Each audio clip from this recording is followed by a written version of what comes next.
one and only Mr. McRegan Shemeji. Mwanaume popo chura why kwa nini niko hii FM mwenyewe hapa, tuko pamoja kabisa. I say karibu sana mwanaume, hatari sana. Bwana tumefurahi sana leo umetujoin hapa. Yeah. Manake tumekutafuta kweli, chenga zikawa nyingi. Mambo mengi unajua jijini hapa. Nilishatafuta jina la chakula. Sasa jina la chakula kulitafuta ndio unaanza kuliangaikia sasa. Unaitwa mkoani, inabidi utulie da.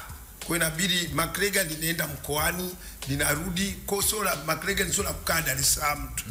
Lazima ukalitafutie chakula jina hilo. Ndio maana lishi hilo jina. Akumbrad kidogo. Wewe hiyo si inamaanisha kwamba kwa mwezi unaweza ukatoka wiki zote 4 au? Unajua kwa utaratibu huwezi kutoka wiki zote 4. Nyumbani tambua kuna shosti shemeji yako. Huwezi kutoka sana. Watu wataiba. Tunatoka watu wataingia. Watu wanaingia. Unaona? Kitu kimoja kizuri sana, unajiwekea muda. Hii inatoka kidogo narudi kidogo. Kwa lazima niwe busy kidogo. Lakini hapo kama umejitetea hapo. Hapo kama umejitetea hapo. Shosti si karibuni tunameingia. Hao walikuwepo kidogo. Mambo ya ndani. Mambo ya ndani muda mrefu. Ndio wangu unaona huu. Wanaume hadi jamaa anachosema kwamba labda umeongeza mwingine kwa hiyo. Sijasema kuongeza mwingine. Juzi hapa ndo tulimuona juzi hapa na saini nini watu contract. Mwenyewe contract za mahusiano. Yani kiufupi nilikuwa nimeenda kumweka hewani rasmi. Kumweka hewani. Lakini taratibu za ndoa bado. Lakini zile mechi za kombe la shirikisho nini zishapigwa? Nishapiga huko. Hapa nasubiri finali kwenda kumuona Pilato. Sawa bwana McRegan, karibu sana, na sisi tumefurahia kuwa na wewe leo kwa sababu tunaheshimu sana njia zako ulizozipitia. Umetuburudisha sana kusema kweli wewe na wenzio. Na wewe una hesabu miaka mingapi rasmi kama mwigizaji? Achana na mbanga nyingine kwanza, kama mwigizaji. Mpaka mwezi natoka sasa kwenye McRegan hapa kidogo. Sawa, karibu. Asante. Naamini kwamba ni miaka 20 tuseme. Miaka 20. Kwa sababu mwezi wa pili tulikuwa tunatimiza, kundi linatimiza miaka 20. Lakini kabla ya hapo nilikuwa naigiza peke yangu. Kwa hiyo ukiangalia miaka 20, lakini huko nyuma nilishafanya utundu wa uigizaji. Okay. Una hesabu kuanzia comedy. Comedy, okay. Kwenye comedy tu.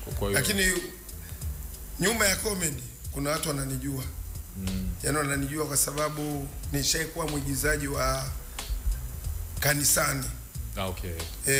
Kanisa la Nanasifu, Mheshimiwa Mizengo Pinda ndo mweka hazina yetu pale. Wanaonisikia watajua kabisa. Kwa sababu tulikuwa ikifika Christmas lazima nicheze maigizo ya Yesu. Nilikuwa kama kivutio yani kabisa. Wewe ndo ulikuwa unakusurubu au?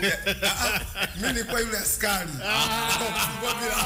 Unatupanga wewe sio ndo. Mimi nilikuwa askari. Hiyo role kila mtu anaikataa. Kila mtu anataka asurube. Hayo unatupanga wewe. Sio kusurubiwa bwana. Nilikuwa nataka kama askari. Hizo tunafungua milango nasemaje? Ukifika pale watu naigizwa sema kwacho grrrgi. Ndio Yesu anafunguliwa, anatolewa pale, analetwa. Kwa ilikuwa ni kiburudisho kimoja tosha sana. I say. Hauko unaongea lakini kama askari. Unaongea kama askari kawaida tu. Ile amri zao zile. Chapeni barabara. Mpigeni barabara. Anapaswa kusurubiwa. Sasa unajikuta. Na wewe mzee unakuwa unachapa kweli au? Tulikuwa tunachapa. Bana sawa bana. Bana McRegan ana miaka 20 kwenye game bana. Give it up kwa ajili yake. Makofi ya heshima pamoja sana. Makofi ya heshima kwako mzee, miaka 20. Hapo jina limetengenezwa miaka 20, maana yake huko nyuma nilikuwa naitwaga Apollo. Nilikuwa naitwa Apollo kipindi hicho. Tutafika hapo kwenye Apollo. Apollo ndio hiyo. Inabidi tuambie huyo Apollo alikuwaje. Sasa okay, sisi tunalifahamu hilo jina la McGregor hilo. Jina lako halisi ni nani mzee wangu? Maana kila mtu anakujua McGregor ni kipara. Mimi ni mtoto wa Alex John Chalamila. Jina langu Alex John Chalamila, ni mtoto wa John Jacobo Chalamila ambaye ni babangu mzazi. Ila jina langu la kuingia kanisani Alex John Chalamila. Alex John Chalamila. Yeah. Okay. Una mahusiano na mheshimiwa? Najua mko Sijaka ndo mshua huyo. na kipara kama mimi. Inawezekana. Kina watu tunauliza. Sasa yule kwa mababu, mtu ambaye niko naye karibu zaidi, ambaye hata nimeishi naye, ambaye babu wetu ni mmoja, ni Raisi dada yetu Chalamila. Ambaye nishaishi naye katika maisha ya kuaso kidogo. Alipotea kwenye game akarudi kwenye game, na mimi nikawa kuna kipindi fulani nayo tulikuwa tupo kwenye game, kwa hiyo nikaa naye karibu kwa sababu mama yake tulikuwa na mahusiano nao vizuri tu. Kwa hiyo babu yake yeye na babu yangu mimi ni tumbo moja. Akisema nenda kumtembelea babu Iringa, tambue kwamba na mimi naenda kumtembelea babu huyo Raisi. Okay. Nimeshaishi naye sana. Kwa hiyo babu zenu ndo umetoka watu mmoja kina Chalamila hao. Walianzisha jina. Kwa hiyo baba yake ndo babangu mimi huko. Ndio maana naona kasura kako kama Karaisi. Mbona mimi sikuimba sasa? Jabile. Mbona mimi sikuimba sasa? Usimzingatie bila achana naye. Au uone? Yaani kwa mbali yani. Mbona mimi sikuimba sasa? Si bali ningeimba ungesema tumefanana moja kwa moja. Kibado si bado kwenye sanaa hiyo. Umo kwenye industry. Sanaa hiyo tu. Okay. All right. Okay. Kwa hiyo una maana ni ukoo fulani. Ni ukoo, lakini mheshimiwa Albert Chalamila ukoo wake ni Chalamila hii, lakini na hisi babu zake walikimbilia Mbeya kwa maelezo aliniambia mwenyewe. Kwa sababu tulishaongeaga naye na nini. Kusema mimi babu zangu walikuwa wako Mbeya. Kwa hiyo uko Iringa mjini huko babu zake nafikiri walikuwa hajafika huko. Kwa hiyo lakini Iringa na Mbeya ni pua na mdomo. Ni hapo kwa sababu sio anakimbilia, unajua mkishakuwa koo hasa bwana mimi kizazi changu kikae huko. Kwa lakini wote ni family friend wote. Afu umesahau tena mwingine sasa. Mkwasa. Beti Mkwasa. Kwa tu Beti Chalamila ya sure. Naye kuna mahusiano. Shangazi yangu kabisa sasa upande wa baba kabisa. Beti Chalamila. Beti Mkwasa sasa hivi wanamuita. Heshima kwake. Ameshaelewa heshima kwake sana. Mwana habari nguli kabisa. Sana. Bana ndo tulikuwa tunamzungumza Angie Martinez hapa mwana mama yetu ile Beti bwana alikuwa noma sana. Alikuwa anaitwa Chalamila yuko. Unajua nyoka kabisa ni mpaka leo anatunyoosha yani katika njia ambazo natakiwa tuende nazo. Umeona wanamkumbuka, nimeona juzi na kwenye wimbo wa Zuchu pia akamkumbuka bwana. Kumkumbuka. Sure. Mmoja nani sana alikuwa ni mtu mmoja ambaye iko kwenye mambo ya habari haya. Kwa hiyo kumbe mzee damdamu hii bwana ina vitu zimepita sana. Mimi nikajua wao ndo wa mwanzo bwana, kumbe kuna watu wametangulia wengi. Tumekuja miaka ambayo Nyerere amefariki, sisi ndo tumeingia katikati. Bwana umezungumza hapa umetokea Iringa na nini? Mimi nitakwambia bwana, mimi nimezungumza na mshikaji wangu mmoja akanichana kitu akaniambia bwana, mimi namsema kabisa namtaja ili mimi sitaki unmiss. Friji langu leo alitaka kugandisha, sitaki kuficha. Masanja kanambiaje? Kanambia huyo jamaa ametokea Iringa ila baada ya kusema Kamwene hajui kingine chochote. Na kingine alituongezea akasema hadi dogi sio ni mbwa sio nini. Hiyo hajasema. Dogi. Hiyo iache sana kabisa. Kwa ndugu yangu Masanja nataka nimuongelee hapo kidogo tu kwenye hii uko nyumbani. Unajua yeye kulia kule.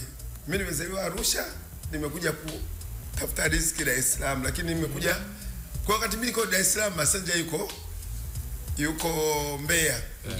Rujeo huko. Kwa hiyo ina maana yeye kajifunza sana kuliko mimi.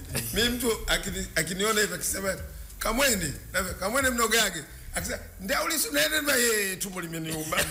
Tumbo linaniuma hapo. Na siwezi kuendelea. Sasa mwenzetu amekaa sana kule. Okay. Na mabubu zake na nini. Kwa ndo maana ikawa rahisi kujoin kwenye hiyo lugha. Kwa hiyo ulikuwa mjanja wa town sana. Mimi nilikimbilia mjini kuliko yeye. Ndio tatizo liko hapo. Ndio bata kilugha akiendi vizuri. Alright. Okay. Sasa mzee wangu, kuna hadithi hapo ulitaka kutuambia hapa ya kwamba game kabla, yani ulianza kitambo kabla kukutana na waze comedy hao. Yeah. Wala tuanzianzie huko kwanza mambo yalivyokuwa na hizi. Kwanza kabisa mimi nilimaliza shule ya msingi kwanza hapa Kinondoni Mahakamani. Okay. Kinondoni Mahakamani pale wanaonijua nilosoma nao LY mwaka 95. Nilikuwa mtundu kuanzia shule. Kwa hiyo nilikuwa muigizaji. Wenzako ndio kacheza mpira. Mimi siendi. Mimi niko kwenye sehemu uigizaji tu. Kwa hiyo nilianza Rutundu. Wa mwaka 93 tumalizana nao pale wote wanajua. Okay. Kwa hiyo baadaye nilipomaliza shule kuna mama mmoja akaona kipaji changu ambaye ni yuko kanisani, kanisa la Ananasi. Yeah. Akaniambia huwezi kuingia hapa hivi, uwe nzizo tunaita viwawa. Viwawa nafikiri imepotea sasa hivi. Yeah. Nzizo viwawa sasa hivi tunaita vijana wa Katoliki. Viwawa nikaingia. Nikaigiza. Sasa nikaingia mle, kuna mama mmoja akisema, wewe una kipaji unataka uende Bagamoyo wewe, Kaole. Kaole nikasome. Akanilipia miezi 3. Okay. Kaole. Hiyo mwaka 97. Mwaka 97. Nimeenda Kaole, lakini nilikuwa mtolo kwa sababu nimejiamini na kipaji. Kwa hiyo nilikuwa hata kukaa mle ndani nilikuwa siwezi kwenye ile kambi. Kwa hiyo nikawa nimerudi huko. Niliporudi huko nikapata ajira. Kwanza mimi nilishapata kibarua kwenye ofisi za serikali. Tafuta ajira hapo kabla sana nimeitupa kidogo. Nikaja kwenye ajira, nilikuwa nafanya kazi, wananijua, wanajua sasa Makrega na Alex Charamila alishapitia kwenye ofisi ya Majira, gazeti la Majira. Mimi nimechapisha ile gazeti ile la Majira. Pale ndo ulikuwa una umaarufu mkubwa pale. Pale ndo ilikuwa kwanza nilikuwa ni mchekeshaji mle kwenye ile ofisi. Yeah. Sasa pale baada ya kuonekana watu kumbe kwenye ofisi watu wanavua mama, mtu anakufikiria bwana kuna ajira nyingine iko huku. Hebu njoo. Government printer ambaye iko chini ya waziri mkuu kipindi hicho. Kabidi nikaingia kwenda kwa ajili ya kuchapisha magazeti. Okay. Mimi ukinipa hiyo kuchapisha fukara, ukinipa hii asubuhi hapo sasa ndo tutakuja kuongea kuhusu Masanja baada ya kukaa kule. Okay. Kwenye hiyo ofisi. Yeah. Nachapisha pale nikajulikana, wafanyakazi wa government printer wote wananijua pale, ambao iko mpiga chapa mkuu wa serikali. Nimefanya kazi mle mpaka mwaka 2099 hivi. Na unakusudia 1999 kabla 2000. Kabla 2000. Nikaje kupanga chumba Tabata. Okay. Nimetoka Kinondoni. Nilipoingia na Tabata, sasa nikawa unajua mtu yote mfanyakazi wa kiwanda cha magazeti wanajua kabisa kwamba ukitoka ofisini saa 6 usiku umemaliza kuchapisha gazeti, lazima ubebe magazeti ambayo yanasoma kesho. Kwa mimi sasa nilikuwa nampaga magazeti. Chukua habari ambazo zijatoka kesho yake. Ndio maana kuwa mtangazaji kwake ni jambo la kawaida sana. Okay. Kwa hiyo anasoma habari ambazo wananchi bado hawazikamata mkononi, ambapo nilianzia mimi. Kwa hiyo baada ya hapo nikaja, nilipotoka government printer ikabidi sasa nirudi mtaani. Ndio Masanja akanishika mkono. Okay. Mimi bwana kuna sehemu nilisikia umepiga kazi lakini upasemi hapo sijui kwa nini yani. Wapi? Wanasema mzee ulikuwepo railway pia. Sikuwa sababu anaona nina kipara ukafanya kazi hadi railway. Hamna bwana. Wanasema railway ulifanya kazi bwana. Unajua kwenye kundi la original comedy kwanza wananiita babu. Unajua babu kwa sababu ya kipara, lakini watu hawajui. Mimi hawaniiti Makrega, unajua. Original comedy hawaniiti Makrega. Wote. Wakona kipara babu, utasikia babu njoo turekodi, babu tufanye hivi, babu. Kwa ile jina ikawa imejengeka kwa sababu gani? Na hilo jina linipa Masanja. Okay. Kwa sababu nilikuwa nafanya kazi serikalini. Ndio maana akaniita okay, kwa sababu kwamba yeye umefanya kazi hadi Lelwe huko. Lakini sina umri wa kufanya kazi Lelwe bado. Anataka chukua mafao yako bwana Lelwe. Okay. Sasa ule unajua mpaka ulipopata kule Majira kule lazima kulikuwa kuna viashiria fulani utaalamu na nini, ama ulipitia na masuala ya habari kidogo? Sijagusa habari kabisa. Mimi nilikuwa niko kwenye mashine nisoma VETA huko. Kwa hiyo nilisomea mashine zile za print. Okay. Lakini nilipita tu miezi miwili tu nikaacha. Kwa hiyo nikaja nikachukua kiwanda pale. Nikapewa kiwanda pale ambaye unaweza kuchapisha gazeti 4 color hizo, yani rangi 4 hizo. Kwa hiyo nikajitahidi nikapiga hiyo kazi.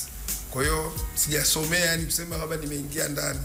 Sijaingia kwenye uandishi wa habari kabisa. Ukuingia kabisa? Okay. Tulikuwa na marehemu dada yangu pale wakati hizo nani nafanya kazi pale. Amina Singo. Nani marehemu dada yetu nani Dida. Okay. Anambia njoo jifunze na huko, wewe unawachekesha sana wafanya kazi. Njoo ingia studio ufanye jambo. Inawezekana unachapisha gazeti lakini uko kwenye I remember hata yule marehemu Amina Singo alikuwa anakufurahia sana na kukumbuka sana. Amina Singo alikuwa hawa nani? Wakumbuka wengi. Kitambo. Mimi nimefanya kazi.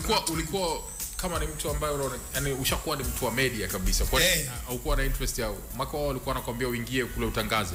Maana pale ilikuwa ukitoka Majira pale ukipita milango miwili mitatu unaingia ya radio Ni kweli.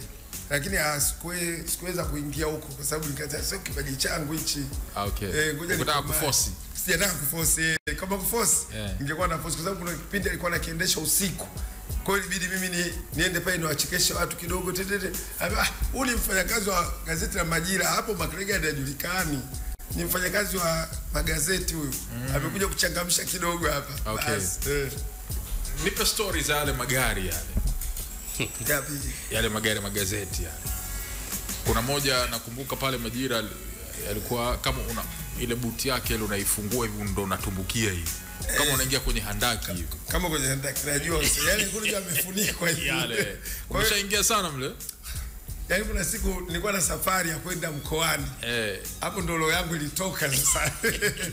Nakumbuka siku hiyo nimeenda ofisini nikamwambia boss, leo nachapisha hapa si mwisho saa 6 usiku. Naomba niingie naomba nisafiri, kwa hiyo niunganishie dereva anibebe. Mwanangu. Yaani wa jamaa kama lozao umechukua umeziweka nyumbani sasa mwili ndio usafiri. Yaani kama lozao yaani tulikuwa tunaenda hivi. Tazama tuko live kupitia TVE. Shout out kwa my brother bana Chiba Pesa usio bana natupeleka live sasa hivi kupitia TVE and kule YouTube pia tuko live sasa hivi. Shout out kwa Bi Zainab Amir aka Zamir Khan au vipi and kama uko zako YouTube nitasoma ujumbe wako hapo sasa hivi. Kwa hiyo wewe hakikisha tu kama unaandika kile ambacho unataka tushare hapa kwenye the classic hii ya leo na mkali hapa McRegan. Kwa hiyo wewe tu ukifika sasa hivi tuandikie hapo na mimi nitapita tu kwa kila ujumbe ambao utakuwa unauweka hapa. Sisi tuko tayari kwa ajili ya kusoma, na nikianzia kwa ambazo nimezikuta hapa kumbrath kidogo. Abdallah Kitwana anasema mjukuu wa mzee Kitwana mtuma na Magomeni Mikumi na wapateni nikiwa kwenye boat naelekea Zanzibar. Bila shaka mzee wetu naenda kuangalia mechi au anasema na wakubali sana pili langu mwanzo mwisho. Asante sana. Hussein Balozi wa Ilemi Mbeya Town anasema aka nyota wa mchezo ni kwa maeneo ya Mwanjelwa nimetune hapa NFM Kinyamwezi na pindi la kijanja mpaka tamati na familia bora. Official Dr. Moshi Peter mdau pekee wa the classic kutoka Haidom Kanyara, tupo pamoja. Asante sana Moshi Peter, official Dr. Moshi. Alright. Anasema Anthony Maxwell Masoko kutoka Green City Mbeya, kuna kitu ambacho kinaota kama mbuyu tu. Ina noma. Sawa. Anaitwa Brookie Tiger Shoni kali sana na kusikiliza kutoka Mbagala, na Ngao Aaron kutoka 254 anasema much love. Rooney anasema live kidevu dereva bodaboda kutoka Kimara Ngongo. endelea kamalizia hivyo. Vijana wako wanaonekana kabisa. Alright, so make sure unaingia zako YouTube hapo and drop your comment hapo kama kawaida, sisi tutazipitia hapa kama ambavyo tunaendelea nazo. Sawa, ulikuwa unazungumzia ile story ya magazeti ile na wale madereva. Kwa hiyo huo mkuku ulikuwa unaelekea wapi usema? Nilikuwa naelekea Arusha. Okay, Itawa. Nilipozaliwa. Mimi nimezaliwa Arusha kule. Kwa hiyo kabidi sikio nimwambie boss kama gari inaenda huko na mimi naomba lift, nimeshamaliza kazi. Yeah. Nikabeba begi langu kabisa kutoka nyumbani. Jamaa, unajua yani kama unavyosema kama andaki. Yani vifurushi magazeti vinapangwa vile. Yeah. Kwa inabidi utulie chini. Unatumbukia pale chini papo mzigo umetulia hapa. Yeah. Ndugu yangu usingizi upate. Bora kwenye mabasi ukisafiri usiku usingizi unaupata, lakini sio kwenye vile vyombo. Okay. Yaani unaiona kabisa. Mpaka unamfundisha kwamba dereva gari umeiona hiyo? Ambaje kulia wewe makrekani hizo sasa Alex lakini na nilishachezea kwenye kipindi changu kimoja kwenye nani. Ambaje jamaa anasogelea gari hivi afanye yaani unashangaa roho inaruka kabisa, anatoka kabisa hadi kwenye nani. Ngoma inatembea. Nikasema ngoma hii sipandi tena. Yaani kama kusafiri ambapo siwezi kupanda nilio magazeti. Okay. Yeah, nafikiri ilikuwa ni experience nzuri sana pale. Sana. Nimepata experience moja nzuri hasa kwenye kazi. Kwa sababu nilikuwa sio mwajiriwa lakini nilikuwa kibarua. Lakini na kusafiri na yale magari nimesafiri mara moja pamoja na kuchapisha magazeti kote. Ulikuwa unaogopa? Watu wakiniambiaje, "Oya na mimi na safari ananiambia mwanangu usiende huko kwenye hao magari." Au jamaa lozao kama nilivyokuambia lozao wanazichukua wanahifadhi nyumbani afu wanaondoka na mwili wao. Sasa noma ni kweli ni kama kweli ni kama wanauza roho, wanatembea kibaya. Kwa sababu wanawaisha habari, inabidi mkoa upate habari mapema asubuhi. Kwa sasa hivi tuna ndege, tuna nani kidogo zinasaidia. Lakini zamani ilibidi kusafiri ni gari tu. Lakini sasa hivi kuna ndege, kuna nini, kusafiri huko kwa kujichanganya. Okay.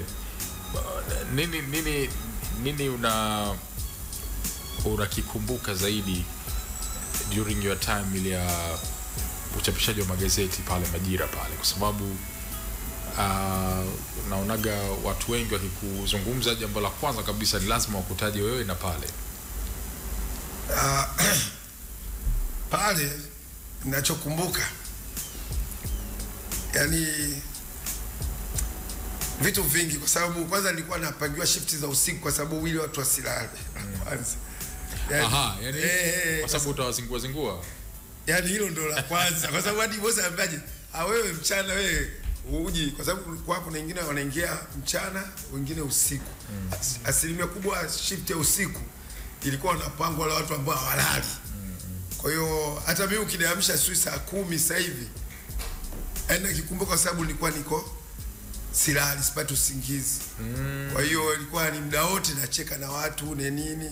Kwa hata nimekuja uraiani huko, mtu akiniambiaje tukae hapa tushinde hapa misibani, mimi silali. Yaani kama twende msibani chukui shuka mimi. Kwa ile Majira ninachokumbuka ni kwamba nilikuwa napangiwa shift ya usiku kwa sababu nilikuwa silalishi watu. Mimi ingia huko nimechekesha huko nimewatania watu na nini. Kwa hiyo ikawa ni story sana, nilikuwa ni mtu wa story. Lakini huko nimenyimwa. Huko sasa hivi nimenyimwa kupiga story usiku. Kwa hiyo kama comedian sitambui wa kampuni wa ofisi. Ila sio official. Sio official. Kwa hiyo ndio hicho, hata wengi kama wanaonisikia wanajua sasa bwana jamaa kiingia shift ya usiku, kiingia shift ya usiku. Sasa wengine nilikuwa nakutana nao. Wengine wanaenda mchana. Mimi bosi wangu namkumbuka alikuwa ananipangia usiku. Anambia Makrege tupangie na huyu Alex, tupangie na Alex. Kwa sababu nakumbuka nilikuwa na join sana na wale watu usiku. Ndio hicho ninachokumbuka. Kwa mimi nikilala nakumbukaga sana. Sasa ningekuwa Majira pale napiga kazi. Sawa. So kutokea hapo safari ndio ilikuja ikageuka, sio? Yeah. Masanja anatajwa kama ndio mtu ambaye amekuingiza hapo, lakini kabla ya hapo Bwana Masanja alikuwa na historia yake ndefu sana.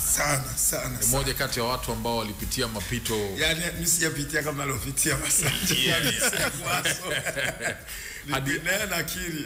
hadithi yake ilikuwa ni ya kusisimua sana. Sasa kabla ya kufika mpaka yeye kuja kuona kwamba akuvute baada ya kuwa tayari ameshafanikiwa kuingia kule, hadithi yenu ilianzia wapi? Ukweli sasa unakuja hapa. Nilikuwa nikirudi, Masanja alikuwa na chochote na yeye anajua alikuwa na chochote. Alikuwa nikirudi, nikishuka tu kwenye daladala, yeye ndo anajua nakula na ninasoma magazeti, kwa sababu alikuwa anakaa kijiweni pale. Kwa hiyo nikishuka tu, inabana tulikuwa Roma pale, nikishuka tu kwenye daladala pale kituo cha Roma, kuna sehemu wanatengeneza chips. Kwa hiyo nikirudi tu pa na mpe chips Emmanuel. Hizo Masanja sio Masanja. Mpe chips Emmanuel. Hapo nampa na magazeti na mbwagia mezani.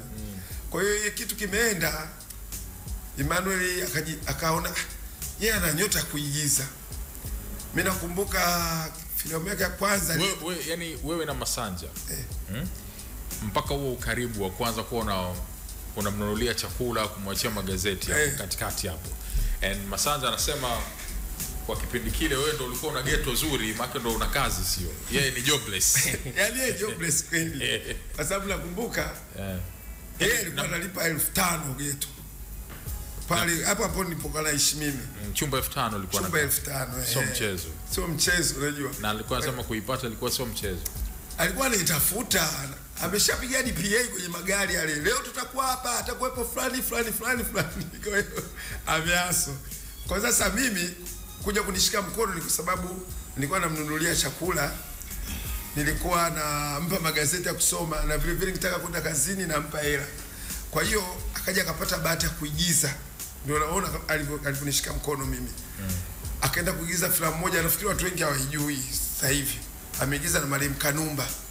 Mazoezi kambi ilikuwa Kigogo. Kwa akawa anaenda, mimi nikirudi pale hajarudi, ameenda ameenda kambi sio mazoezi yeye. Basi mimi nalala zangu asubuhi, kesho yake nilikuwa niko kule. Ndio ile Datu Lagos sio? Asante. Datu Lagos sio. Hiyo Kiingereza nacho. Hivi yumo mle? Yumo mle, anafanyikia hapa Tanzania. Anafanya kama mlinzi. Alipopata jina, nikaona kina Joti nao wanamtafuta. Baba, njoo mwanangu mambo hayo. Nikasikia ameenda kuigiza mambo hayo. Nikamwambia ndugu yangu, ambaye unafanya kazi kama je? Mimi katika vitu ambavyo natamani kuonekana kwenye TV. Kwanza yeye alikwenda kuigiza kule. Nikaiona ile filamu. Alafu akaitwa tena huko mambo hayo. Aliporudi jioni wakati nampa chakula sio nini na yeye siku hiyo akawa hela anacho.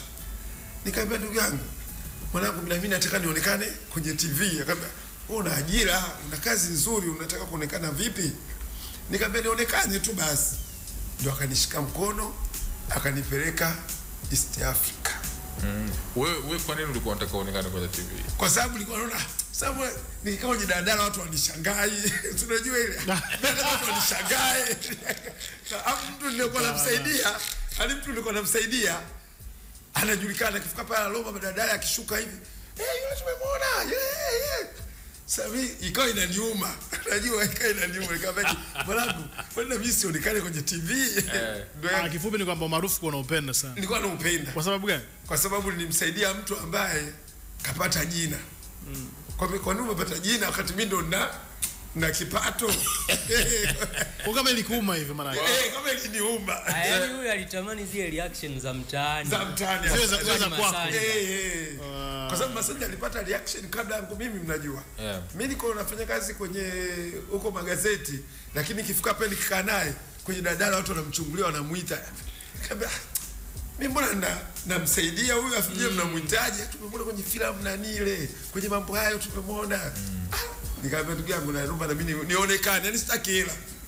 Nilimwambia ni kweli, nikamwambia sitaki hela, mimi nataka kuonekana tu. Basi ndo akaenda kaongea na uongozi, kaongea na kijana mmoja yuko hapa, ndio nikaacha kazi government printer kule sasa. kwa sababu mwisho nilikuwa nafanya government printer hapo, ilikuwa simletei magazeti. Kwa hiyo nilikuwa nachapisha katiba hizi na nini. Okay. Ilikuwa ni nani mpiga chapa mkuu wa serikali. Okay. Kwa hiyo nilikuwa kule ukirudi tu mmebeba zenu labda mmepewa nani vitabu tu vile basi. Lakini sasa nikamwambia basi ngoja ile ajira niache kule, kibarua kilikuwa. Kwa hiyo nilipoacha nikamwambia basi ngoja niingie huko. Sema mzee, ulikuwa una uthubutu maana kuacha kazi hilo shavu yeye? Kwa sababu nilikuwa tunalipwa kila wiki. Watu waliofanya kazi pale vibarua wanajua na wananijua. Unalipa shilingi ngapi? Ilikuwa ni kama siri fulani hivi, kwa sababu ukitaja unaweza kulipa chumba na ukajikizi tu. Lakini pia inawezekana ikawa of course labda ukainspire vijana wengine ambao wanakusikiza hivi sasa. Siku kwa wiki tulikuwa tunachukua 70,000 kwa wiki. Yani Jumatatu mpaka Ijumaa unakabidhiwa 70,000, haupo kwenye payroll, sijui mnaita nyie sijui kwenye nini hizo hapo. Kwa hiyo hata siku akombaje leo ajira hakuna. Kwa kama day worker. Ndio maana nimesema kule sie kae imeisha. Bora unipeleke huku nijulikane sasa. Kwa hiyo kabidi niingie huko rasmi. Ndio nani yangu ya kwanza tumeigiza wakati nilipata nafasi baada ya Poki na Joti kuondoka kwenye kile kikundi cha kwenye The Comedy. Sasa ambia kuna kundi limeanzishwa, kwa hiyo njoo kavi hapa nafasi. Nikathubutu. Walitoka kwenye mambo hayo. Okay. Ndio wakaingia East Africa. Enzi hizo walikuwa na mambo ya promotion ilikuwa yanalipa, unajua, kuliko TV. Promotion hizi ya magari kwenda kuzunguka mikoani. Wakapata hiyo kazi, ndio mimi nikaziba pengo. Lakini nilipoziba pengo, nimeziba pengo nikiwa na njaa kweli. Akaniambia tupe karata moja. Masanja akaniambia mwanangu fanya hivi. Kwa sababu nakumbuka Masanja yeye aliigiza Kisukuma akakubaliwa. Nikaanza kutafuta mimi sasa, mimi hapa niwaambia kitu kimoja, kama bosi wangu mmoja hivi baadaye alikuja kusikia atashangaa. Yeye alikuwa ananiamrisha pale government printer, alikuwa anaitwa nani, somebody mnani Mkuria hivi. Because hebu fanya kazi, alikuwa hivi fanya kazi, maisha yapo. Sasa nikaichukua ile nikaibeba. Watu sasa hapo government printer wanasemaje, mlipe alitwa nani yule? Sawa. Anapaje mlipe na ndio kunatumia karata yake. Ndio ile ikasaje sasa mimi nikaingia pale kwa ajili ya kukaribia. So Masanja alikuwa anamjua huyo jamaa au? Alikuwa mjui kwa sababu nilikuwa nafanya naye. Au ulikuwa unamsimulia? Mimi nilikuwa namsimulia, akaniambia muigize ule, kwa sababu mimi nilikuwa naigiza watu unajua. Hadi mabosi wangu walikuwa unawaiga. Okay. Sasa wengi wakiigiza yule nani walikuwa wanacheka sana, yani kiwanda kizima kinacheka. Na sikilizeni, bebeni vitabu, wekeni pale mbele kila kitu. Sasa yeye akiwa hayupo, basi mimi naanza kuingia kwenye ule mlango wa godown hivi. Sikilizeni, leo hakuna kazi, tokeni yote nje. Watu wamepatia sana. Sasa ile ikawa nikichekesho kumbe kwao. Kwa hiyo nikaibeba ile slogan yake hiyo ya nani. Nikaichukua hiyo. Kwa hiyo basi yeye kuniambiaje, jaribu utaweza. Hapo tuko kwenye interview, namkumbuka nani wangu mmoja, nani wa nani Bishanga. Ndo alikuwa amempitisha Masanja, ndo alimpitisha Joti, akampitisha nani wa Kuvanga. Sasa nikabaki mimi, kwa sababu wale wote walikuwa wanaonekana, yani wa Kuvanga, sijui Masanja, sijui Joti, nani Poki, wote walipitishwa. Akaniambia tumia slogan yako. Mimi tumia slogan ya nani Kisukuma. Kabidi mimi niingie na ile slogan ya yule mzee. Kwa sababu niona ilikuwa inawafurahisha watu kwa ndani. Sasa kileta hapa itawafurahisha. Bishanga ndo kakaa pale. Bishanga alikuwa na staili zake mbili. Namkumbuka sana blazangu. Akikunja karatasi si unaongea hivi. Alafu yeye anaandika, kuna vitu anaandika. Alafu akikunja, yani kukataa, anirushe ile karatasi. Chukua hiyo, una maana hapa. Hiyo yanayo hiyo kwenye interview. Ndio umefeli hapo. Yaani umefeli. Sasa kuna watu wengi wakawa wanajaribu anakuja karatasi anavikunja, akikurushia hivi pale umekaa unawachekesha. Anakirusha umefeli. Mimi nakumbuka nilitoa stand up comedy moja ya Kiingereza ambayo nisijasoma. Kwamba nimeenda nje alafu shule sina. Kwa hiyo Bishanga naye shule anayo unajua. Sasa nilipokuwa naongea broken, sasa kwenye ndege mimi nimepanda, mimi naelewa maneno haya mawili tu, danger na problem. Sasa ile ngoma nikamwambia, sasa ile ndege imeenda hewani, tuko pale sasa naangalia, baadaye ndege ikacheza. Baada ya kucheza nikamwangalia abiria mwenzangu, vipi? Abiria akasema, na mimi nashangaa, na kuna mzungu mmoja alikuwa amekaa hapa, mama, na hadi si alikuwa niko kwenye ndege kweli. Akasema, vipi? Nikamwambia, mbona imecheza? Kwenye ndege kuna kitu kimoja kinaitwa ding dong. Kile ding dong, unajua kile? Yaani maana kuna taarifa inakuja hiyo. Sign plan hivi. Sign plan hivi. Sasa niliposikia ding dong, nikasikia attention please. Serious condition comedian nani problems Kiingereza kile cha kooni. Problems yule, nikasema neno problem nilisikia. Problem, alafu baadaye nikasikia neno danger. Nikamwangalia mzungu, nikamwambia, mbona anaendelea kusoma, ana vile vitabu vinaitwaje vile ambao mtu anafungua vile ambao vina wazungu wanapenda kuvisoma sana, kitabu fulani wanaitaje sijui, dictionary. Dictionary akawa anasoma hivi kwa ajili ya kupata maana. Kupata maana. Sasa akawa anasoma, wakati mimi nimesikia problem. Nikamwambia, mimi vitu viwili tu navijua, problem na danger. Nikamwangalia, baadaye unajua kilichotokea? Baadaye akasema nini, attention please. So ile free, nikamwambia free nalijua. Nikamwambia hapo tuwe free. Kumbe huyu kashaeleweshwa mzungu. Bishanga alicheka sana. Sasa nilikuwa nimepiga block ni moja pale. Bishanga kacheka sana. Akaniambia safi, umepita bwana. Okay. Congratulations. Nafikiri ilikuwa ni nafasi ambazo watu wengi walikuwa wanazipigania wakati ule, na kama ambavyo walikuwa wanasema ni big deal ilikuwa kuonekana kwenye TV. Sana. Bishanga ni moja kati ya waigizaji ambao wanaheshima sana walikuwa. Lakini pia hakuwa mtu wa, ni kama mtu fulani alikuwa low key hivi, lakini alikuwa ni mtu ambao anaonekana na misimamo sana. Ni namna gani ni namna gani alisaidia labda kukushape kuweza kuwa wewe ambaye umefikia hapo? Yeye alisaidia sana kwa sababu alikuwa ananiona, kwanza ni msanii ambaye sijulikani, alafu nilikuwa naenda na wasanii ambao wanajulikana. Kumbuka hapo ninavyosema Masanja, Joti, Mpoki, walikuwa wanaonekana mambo hayo. Wakuvanga, kama watu wamjui, Wakuvanga alikuwa anaonekana ile kipindi kimoja cha ITV cha nini kile, kuna kipindi fulani Wakuvanga ndio alikuwa anaigiza hapo. Kwa hiyo alikuwa anaitwa, tena alikuwa anaitwa Wakuvanga, alikuwa anaitwa Unanitega. Nakumbuka sana Unanitega, ndio alijipa jina hilo. Okay. Kundi moja lilitikisa sana miaka ya nyuma.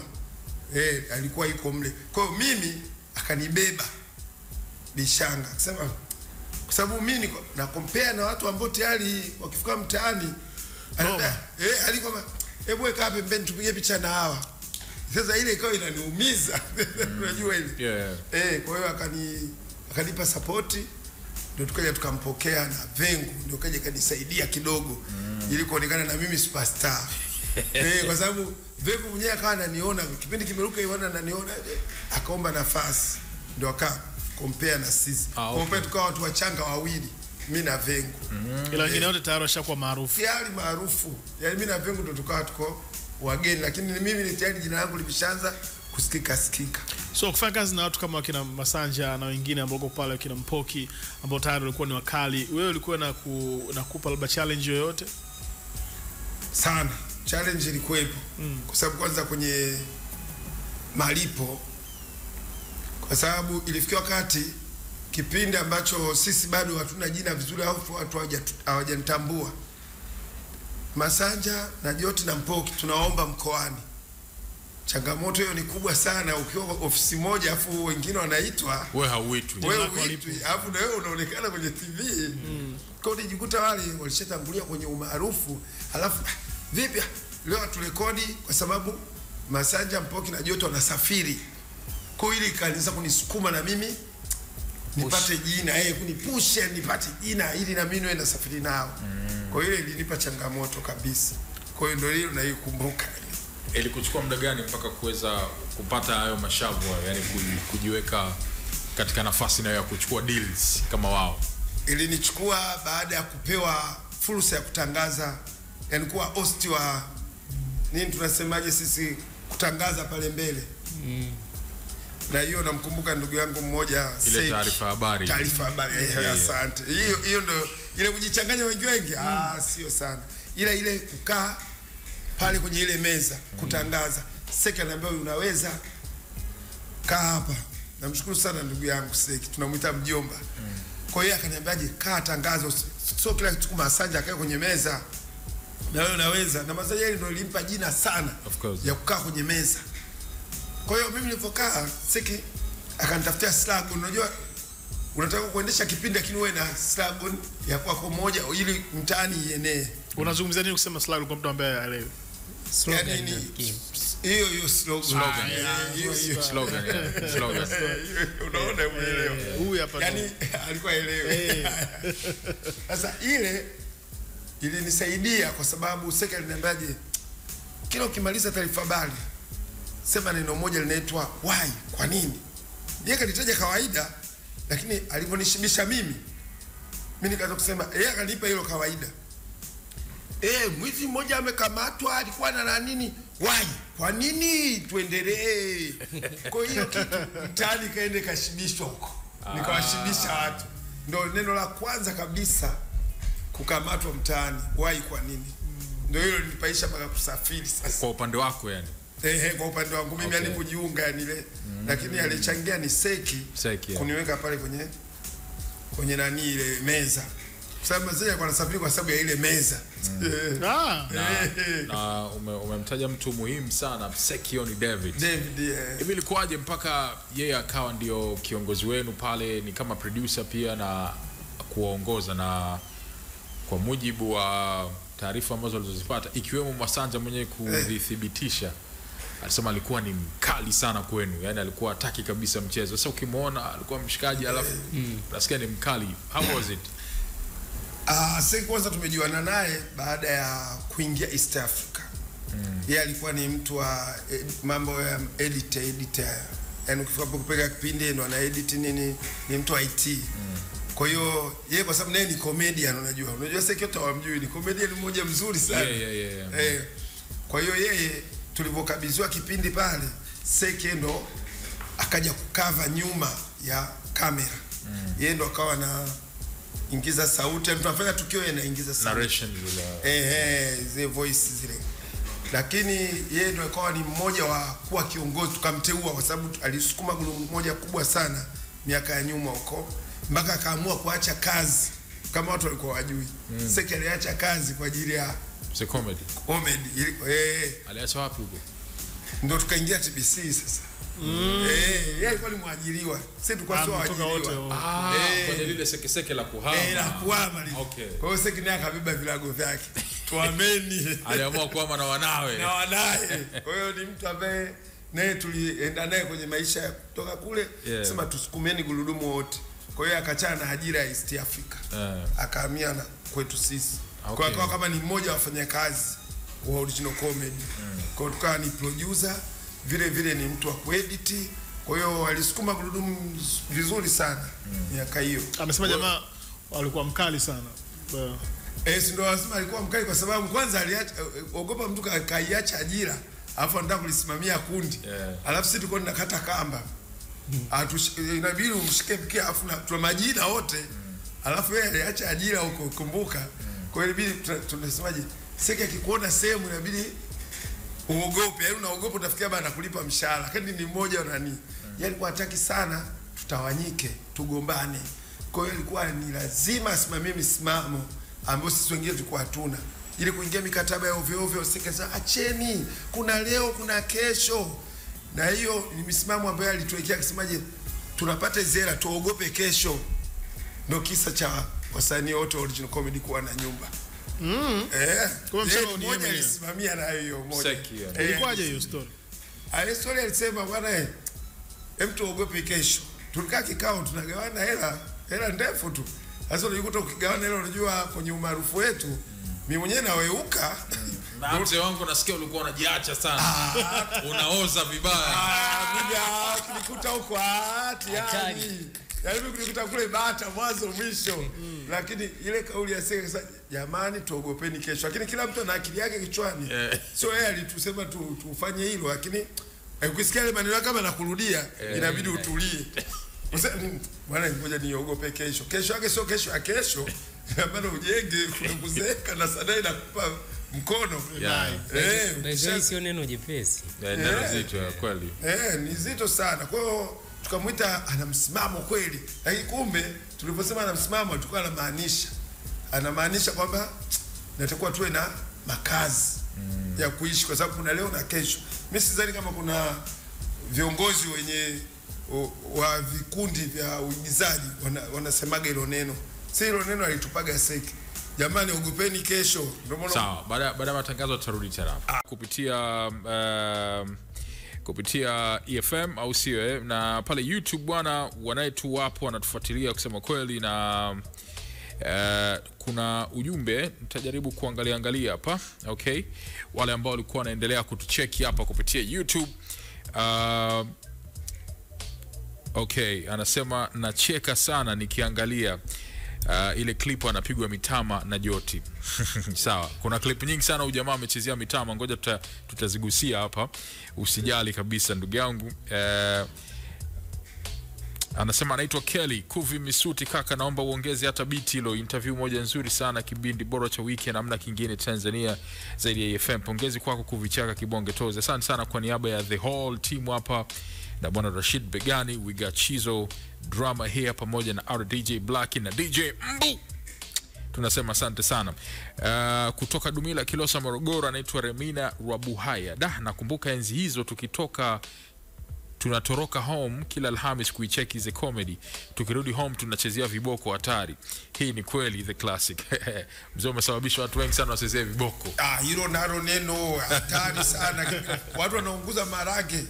Tena hapo kama hujaendelea huko. Kabla sijasahau hiyo kitu. Nilikuwa nasafiri nikakutana na afande na nyota 3. Akaniambia tulikuwa tunawaangalia wakati mimi niko depo. Nika uko depo. Depo na maana alikuwa anajiiba. Alikuwa anajiiba anaenda kuangalia kipindi. Of course kazi ambayo mmefanya kusema kweli ni kazi kubwa sana. Hakuna mtu ambaye alikuwa anachukia kipindi chenu. Yaani uzuri wenu mlichukua wote watu sijui yani haikuwa na tabaka ni sijui wa hip hop sijui yani wote watu tulikuwa jioni ikifika tunajumuika tunaangalia. Kwa hiyo ilikuwa ni kazi nzuri kusema kweli mmefanya. Anaitwa ya Mungu TV yeye amenikumbusha anasema ile movie ambayo nimekutajia pale ile ya Masanja ambayo ilionekana kwa mara ya kwanza haikuwa Dar to Lagos. Anasema ilikuwa ni Blood Sisters ambayo ni kweli kabisa. Ilikuwa yule dada wa Nigeria anaitwa Messi na Mona Lisa ambao na Kanumba si ndio kwa hiyo ilikuwa ni Blood Sisters. Sawa, Dar to Lagos ilikuja baadaye nakumbuka ilitangulia ile ya kwanza kabisa. Okay, sawa. Asante ya Mungu. Toka Tegeta bonge la show shemeji endelea popo anaitwa PCM Twishe. Okay, Ngao Aaron afurahi mwamba anawapa wale msaidia maua yao. Bwana hili ni jambo la muhimu sana. Ukiweza kufanya hivyo basi utabarikiwa. Riziki Nguya kutoka Vingunguti tuko pamoja. Rizzy Boy na Mark Mihayo wa Goba Dar es Salaam anasema pamoja mpaka tamati. Sawa. Kuna mtu mmoja amegusia namna ambavyo ulikuwa anasema kuna clip moja ilimfurahisha sana ambayo ulipigwa mitama na Joti. Miongoni mwa clip ambazo alipigwa mitama kuna hii hapa ambayo Joti alikuwa anacheza kama shangedere, lakini huyu bwana alikuwa ni mtu wa kama mgambo hivi, mtu wa askari wa jiji. Akaingia beach kule bwana akaenda akataka kuwatimua na kukamata msosi. Hem tujikumbushe kidogo, itakuwa ni sauti. I hope pictures zitakuwa zinaendelea kupishana hapo kwenye YouTube na Nina TV. Kwa tutaisikiliza tujikumbushe. Kama unaikumbuka vizuri na utatusimulia hiyo. Katika shughuli zetu hizi. Kauli inapishana na treni, niogope kupishana na kauli na. Bado dakika unaona watamu leo. Mtaja vipi? Baba karibu. Wewe binti ndio kuja kunywa. Jamani, tutoe ligongo jamani, ma disturbance kwa wateja. Za size? Za size nimeshasalimwa na mke wangu na watoto zangu asubuhi. Hivi wewe dada, Wewe unataka kupingana na jiji au ni nini haswa? Kwa tatizo ni jamani, usafi tunafanya. Hivi tatizo ulijui wewe? Jamani Gongo itakuja kuniumiza. Hii mifuko hii unaiona inafanya nini hapo? Jamani hii mifuko ndio jioni natoa naingiza vifaa vyangu naondoa. Uniformu za kuvaa wewe ziko wapi hapa wewe ziko wapi? Jamani uniformu ziko wapi uniformu? Mimi nimekuuliza maswali mawili tu ambayo umeshavunja sheria. Hatukatazi kuuza. Mifuko ni kwa ajili hapa jioni, vifaa vyote navitia mle naenda nyumbani. Sawa. Sasa nyinyi nafikiri hamjui sheria ya jiji. Sheria ipi jamani? Sheria zote tunazifuatisha jamani. Kwa tumekosea. Sawa, ngoja sasa nionyeshe sasa reaction na react. Sasa ngoja nifanye react. Action ni basi kwanza. Mbona unatoa kila kitu jamani? Ni kubwa mno. Sasa basi hivyo vyombo virudishe. Action ni kubwa. Jamani anatafuta maisha yake. Wakianza kufanya biashara za media kwani nyinyi hamtakaki kuelewa. Jamani mnaongea. Anajitegemea mnaongea. Mgambo, nakuomba. Niko chini ya miguu. Nakuomba. Hii ni action. Rudisha hiyo. Wewe wapi ndio ya maji watu ya kunywa jamani? Wewe hii ni nguo ya gesh. Uruhusiwi kuigusa. Wewe ni mwanamke tu. Aha. Hujanjua Sasa hivi sasa leo utaenda kuhadithia wenzio kilichokutokea. Besani rudisha hiyo. Besani rudisha besani. Kila siku mnanisumbua. Wewe unijui jeshi. Unasemaje? Nakwambia. Mitama hiyo. Inuka rudisha vyombo. Rudisha vyombo ndani.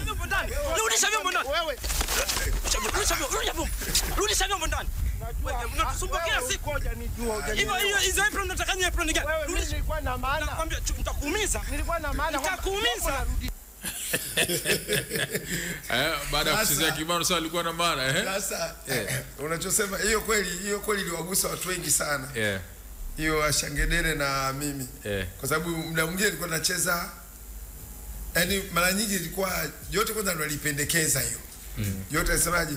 Hivi kwa nini Maki asiwe mume wangu afu ndo nimtesetese? Ilianzia huko kabla kuingia kwenye issue zingine pembeni. Kwa hiyo Seka akasema basi inawezekana. Kwa hiyo mimi nikawa nateswa. Kuna clip nyingine ambayo mimi nilikuwa yote nimemuoa alafu tuna miaka siku ngapi hatupati watoto.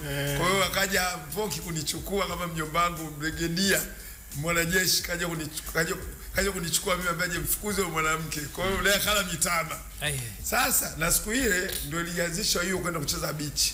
Kwa sababu kipindi kinachofuata nilikuwa tucheze tena Ashangedere. Kipindi hicho cha tulivyopigwa mitama ile, akapigwa Mpoki, nikapigwa na mimi. Sasa mimi ikaniathiri nikaumia mkono. Tena tumeenda hospitali ile ambacho kile kipindi cha nani? Yule kakaangu kaja kunitetea Mpoki. Kwa hiyo bahati mbaya nilikuwa sijajifatua, lazima ujifetue ndio unaenda hewani. Sasa nilikuwa nimejisahau. Kwa nikaja nikaumia. Kwa hiyo akasema tusitishe kipindi, nikapelekwa hospitali. Kaenda kutibiwa. Yote alikuwa anakutandika mzee mpaka unaumia. Yaani unaumia kweli. Sasa kipindi kilichofuata nikamwambia Yeseki tukachezeni beach basi. Hii Ashangedere kwa sababu kile lazima kiruke. Wewe mchanga pale ili usiumie si. Kwa hiyo ulikuwa kwa hiyo pale ulikuwa bado una bado nilikuwa na kidonda. Na maumivu. Na maumivu. Kwa sababu ilikuwa lazima ile nini clip lazima iende. Yaani Taifa Habari yote iende, clip nayo lazima iwepo. Ilikuwa kama segment ya Ashangedere ambayo lazima iende hewani. Kwa hiyo nikamwambia basi tukapigeni bichi. Labda kidogo tukapata idea ya mgambo. Hizo nakumbuka mkoa alikuwa 8, alikuwa watu wanafukuzwa sana. Ndio tukaipatia hapo kwamba bwana zetu ni bichi. Kwa hiyo idea ilipatikana kwenda kucheza bichi, sio kwamba tungeweza kucheza barabarani kwa maana sio wako barabarani. Lakini tukaenda kuichezea bichi kwa sababu ya maumivu. Kwa na maumivu. Kwa hiyo niliumia kweli. Kwa hapo kwenye hiyo clip mapokezi kwenye mamlaka yalikuwaje? Kwa natamani kujaribu kujua kuna namna fulani mtu anaweza kaipokea tofauti ile. Ya kuipokea kwanza watu walikuwa wanapenda kwa sababu asilimia kubwa ni wanawake. Mapokezi yalikuwa makubwa sana kwa kina mama na madada. Kwa upande wa mamlaka mamlaka haijawahi kugusa. Kwa mamlaka moja tu ndio iligusa katika original comedy yote, nanize comedy yote. Moja ndio ya kwangu ilileta athari. Labda watu walikuwa wajuagi. Ipi hiyo? Nilikuwa naitwa Le Professeur. Ile ilifika iligusa. yani kwa sababu nilikuwa naigiza kama ale profeseli, yani mtu ambaye umesoma afu mpoteza kumbukumbu. Ile tulipata barua moja kutoka chuo kikuu ikapelekwa TBC pale, kwa hiyo na sisi tukaomba radhi kweli. Ndio segment yangu ikaishia hapo. Ile profeseli ile unatembea afu umemaliza unatoka ndani afu babu unaenda wapi? Yote ndio babu, yani mimi babu yake nimeshamaliza shule profesa, yani sasa kumbukumbu imenitoka kidogo. Kwa hiyo babu naenda kazini. Babu umestaafu? Kweli nimestaafu bwana, narudi ndani. Kwa hiyo ilikuwa ile inagusa wasomi kidogo. Kwa hiyo akatuandikia barua kidogo tukaenda kuomba radhi chuo kikuu. Lakini kuna zile za nimefulia zile. Umefulia nawe ileta athari. Wasanii kuna wasanii wengi wali mind yani. Sana. Hebu nitajie mmoja ambaye alimind. Mmoja alimind mchezaji wetu mmoja anaitwa Lonyamila. Lakini naye tulienda kumuomba radhi. Okay. Alafu na Big Blaza. Lonyamila mlimchepaje sasa? Hatusema kwamba ni mpira kama inawezekana mpira ulikuwa haulipi zamani. Kwa hiyo sasa sisi tulipomcheza vile Lonyamila yuko wapi? Na nyumba yake nafikiri iko kule lakini yuko wapi sasa hivi? Lakini tulikuwa atuiongelee kwenye lengo la kumnani vibaya, kumkashifu kwamba yuko wapi sasa hivi. Kwa ile naye kathari na Mwaipam nani yule wa Big Blaza mwisho anauza matikiti maji. Ela ziko wapi Blaza? Unajua yote naye aliweka kitu ambacho unajisi wewe ndo wewe. Si unajua yani alihisi kwamba yani yote ingekucheza hata kama wewe sio wewe. Sasa maneno ya yote na kera. Yanakera. Alihisi kwamba au ndo ananicheza mimi. Ndio sasa kama ya nani ya ndugu yetu marehemu Mheshimiwa Komba. Naye akaona kwamba na Mpoki Sasa kuna siku tunaangalia kipindi Mpoki ndio iko hewani. Ikapigwa simu ya nani ya Komba mwenyewe, Seki kapigiwa. Akawaje? Sasa mbona kila siku mnaniweka mimi tu? Mtoeni. Watoto wake ndio wameona baba wanakuweka wewe leo. Sasa kajisi kama watoto wamehisi kwamba yeye ndo yuko hewani yeye. Kwa hiyo nayo ilikuwa katika segment hizo nao zileta athari kwa namna moja au nyingine. Mimi za kwangu ni moja tu ya profeseli. Au tuambie labda why mlikuwa mnacheza kama hiyo sehemu ya nimefulia, ilikuwa hasa sababu kubwa ni nini? Mna target kitu gani hasa? Tutaka kuwakumbusha watu, ndio ile nasema ile kauli ya kwanza ile tuogope kesho. Kwa sababu sio tunawacheza hawa, tunawakumbusha wafanye jambo muhimu, lakini na sisi kwa hiyo na maana sisi tusianze wanasemaje zamani. Unajua kila mtu anapenda maendeleo, mtu awe na maendeleo. Kwa ile segment ilikuwa kwenye moja ya kusukuma maendeleo kwenye sanaa, kwenye industry ya sanaa.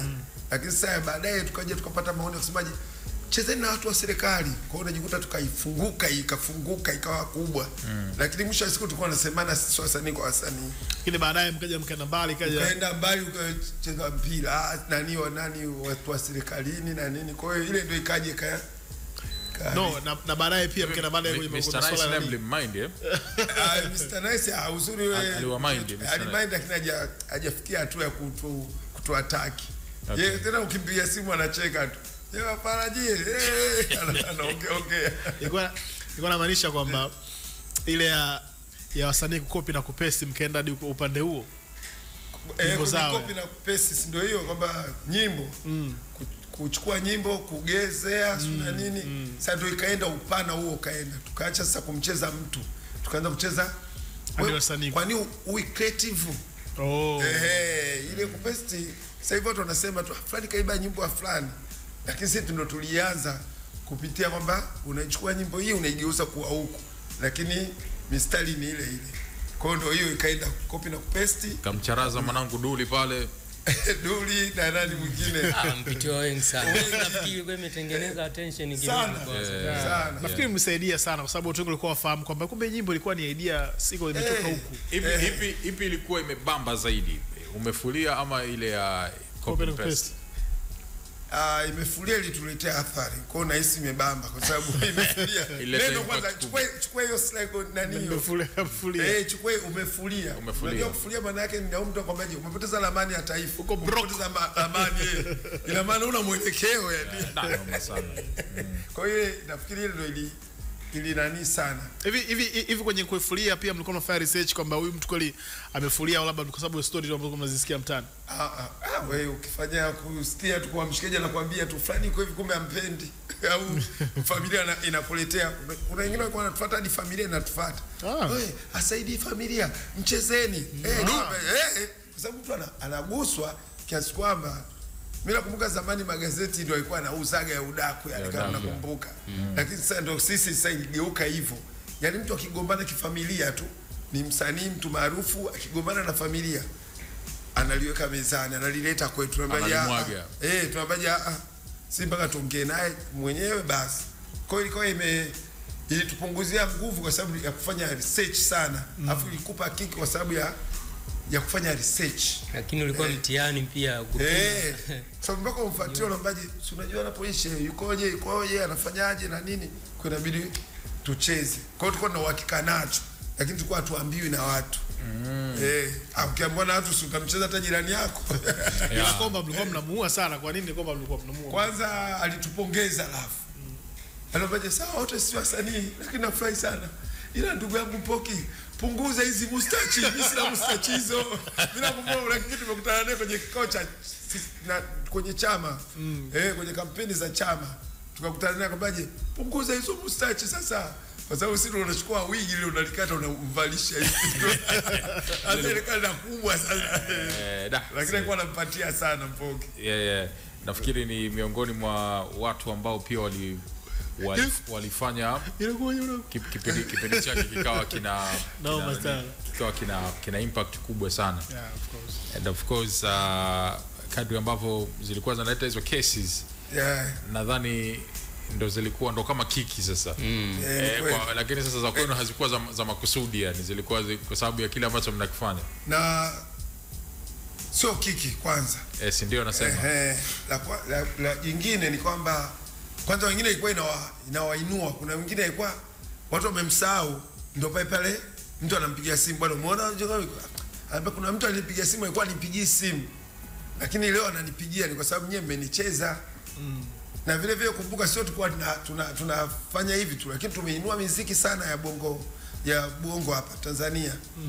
Kama unakumbuka ukimaliza kipindi lazima nyimbo iende hewani. Kwa hiyo ilikuwa lazima upandishe nyimbo na si kwa tuambii.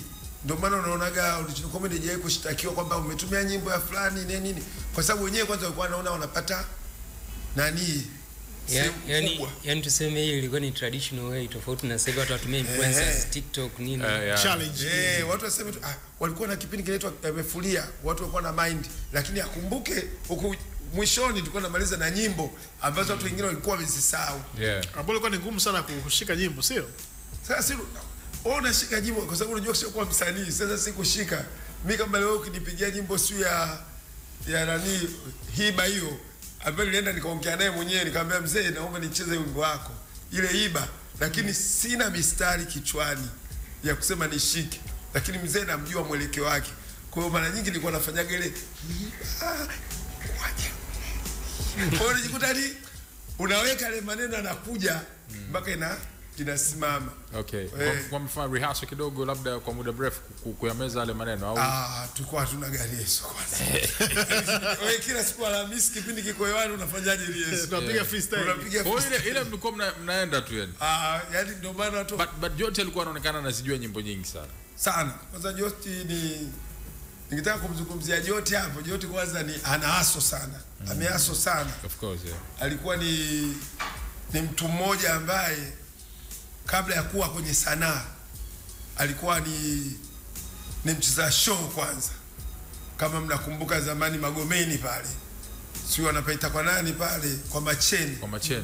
Joti si mtoto wa Magomeni. Bwana amelimwaga sana dansi pale. Yule kumweka hapa. Mimi nafikiri hata kuna watu wengine hawezi Of course anaonekana make kwenye wakati mwingine unaona twanga wakipana najua ni mshabiki sana wa anapenda pepeta. Yani yule akisimama hapa anamwaga uno wasanii wa kucheza wale nini mnaita stage show wale wanasubiri. Mara nyingi anapanda na anaenda nao sawa, anajua style zao zote. Na yeye ndio anatufundisha tambua hapo. Tukipiga ile kama tunapiga ile ya nini ile esa muzika ile. Style zote. Ashalai ile. Zile ndio alikuwa anatupa yeye style. Yaani ndio anatuongoza kwenye style. Masanja sio mtu wa muziki, sio mimi sio mtu wa muziki. Kwa hiyo alikuwa ni mshapu sana. Mpoki ni mtu wa hip hop. Of course, yeah, Mpoki hip hop sana. Alipenda hip hop sana. Yeah, hata Masanja anapenda rap sana. Okay. Kumbe ndio ilikuwa iko hivyo. Bana, jamaa wale walikuwa wamekuweka wewe ndo mshika fedha wewe. Ni kweli. Ilikuwaje yani? Make the comedy watu walikuwa wanakuamini wewe kwamba bana hela yetu mpunga unachukua wewe. Alikuwa anasema ni mzee wa kujiachia. Na wakati yeye ndo mtu wa kujiachia. Ilikuwaje wakapata hiyo imani ya kukukabidhi wewe? Kwanza kabisa ngoja nitoe pole kwa familia ya Manji kwa sababu ndo alikuwa ndo mzee Manji marehemu Manji. Yeye ndo alikuwa mdhamini wetu. Kwa hiyo yeye alikuwa kuna kipato natupa, kwa kusemaje mnamwamini nani niwe na waingizia chochote kitu. Kwa hiyo mimi ndio nikawa akanichagua mimi, akaniambia bwana dili na account ya McGregor ni kidogo hapa, ndio nikawa nimshika. Au kwa sababu tayari ulikuwa ushafanya kazi ndio ulikuwa na account mapema zaidi? Hamna, kila mtu ana account zake. Sasa majukumu mengi, watu wengine wanaogopa majukumu. Kwa hiyo mimi nikapewa hilo jukumu, akakubaliana original comedy wote bwana. Wote tunashika hela. Kati wote tuko na mdhamini wetu Manji. Kwa hiyo ndo kana nichukua mimi kiasi. Kwa hiyo ilikuwa ni zamana kubwa sana ambapo ningeweza kuligawanya hata kundi. Lakini hiyo haikutokea kwa bahati mbaya. Unajua watu mnapokuwa wanakutengenezea trust, watu wanakusoma, kuna vitu waliona. Waliona kwa sababu huyu sio mtu anani mambo mengi. Kwa hiyo ndio maana walinidhamini kama original comedy. Kana basi wewe utakuwa unachukua kiasi. Kwa mheshimiwa Manji pale kwa natupa kidogo. Kwa hiyo ndio ilikuwa ile mshikaji pale. Hiyo ya mzee Manji marehemu ndio inaaminika kwamba neema ilianza kuangukia pale, lakini kitendo cha kutoka wakati mnatoka pale mpokuwepo kituo chenu cha kwanza mpaka kuelekea kwake yeye na kuwekwa mdhamini, kulikuwa kuna vita sio ndogo pale. Sijui wewe ilikuwaje, iliwatikisa kidogo kwa upande wako ilikuwaje? Yani kutikisa ilitikisa kwa sababu gani? Unajua kunyang'anywa tonge mdomoni afu naambiwa bwana afu issue ya mahakamani. Kwa hiyo issue ya mahakamani siwezi kuiongelea kwa sababu ni vikao vilifanyika nje vya nani. Kwa hiyo tukakaa kwenye game, nje ya game muda mrefu sana. Kwa hiyo ile waandishi walikuwa wanakuja wanaona kesi inaenda na nini. Kwa lakini tulienda vizuri. Mwisho siku tukaelewana na natoa pole kwa mzee wetu Mengi. Tulikaa naye chini tukamalizana naye vizuri tu. Kwa hiyo baadaye aliwapa mkono wa heri, unajua baraka kwamba bana saa hizi naweza mkaenda upande wa pili. Na ndio maana hata kwenye maziko yake tulienda kama watu walituona kwa mimi Mpoki, kingine walikuwa wako busy kidogo, walikuwa nje ya mikoa mingine. Lakini tulienda tukamsindikiza mzee wetu sababu ndo alitufungulia na njia na yeye. Kwa hiyo tulitoa pole vizuri tu. Kwa hiyo tulimuelewa.